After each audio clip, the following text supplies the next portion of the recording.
ஒரு பாடலின் வரியோ அல்லது பல்லவியோ அந்த படத்தின் கிளைமேக்ஸ் அல்லது கதையின் முக்கிய திருப்பத்தோட அப்படியே சிங்க் ஆகும். அப்படிப்பட்ட 3 படங்களை பத்தி பார்க்கலாம். நம்பர் 1, 2007 ரிலீஸ் ஆன இயக்குனர் அமீர் மற்றும் இசை யுவன் சங்கர் ராஜா இயக்கத்துல உருவான படம் தான் பருத்தி வீரன். இந்த படத்துல ஐயோ சாங்ல வர நீ கொன்னா கூட குத்தமில்ல என்ற பாட்டுக்கு ஏத்த மாதிரி கிளைமேக்ஸ் இருக்கும்.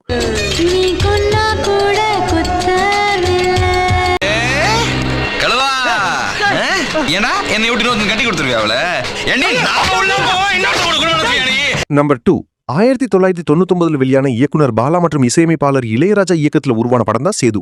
இந்த படத்துல மாலை என் வேதனை கூட்டுதடி சாங்ல வர காதல் நதி இன்று வட்டுதடின்ற பாட்டுக்கு ஏத்த மாதிரி கிளைமேக்ஸ் இருக்கும். படம் முழுக்க நாயகி அபிதாவுக்காக உருகும் விக்ரம் இறுதியில் மனநலம் தேறி அவளை பார்க்க ஓடி வருவார். ஆனால் அவர் வருவதற்கு சில நிமிடங்களுக்கு முன்புதான் அபிதா தற்கொலை செய்து கொண்டிருப்பாள். மாலை என் வேதனை கூட்டுதடி, காதல் தன் வேலையை காட்டுதடி,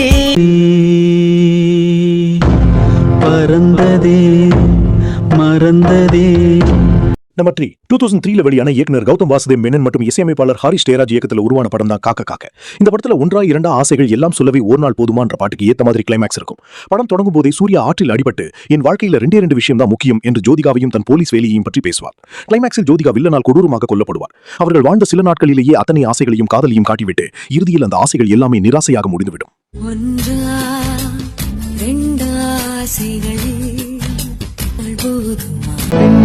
ஏனோ சென்றார்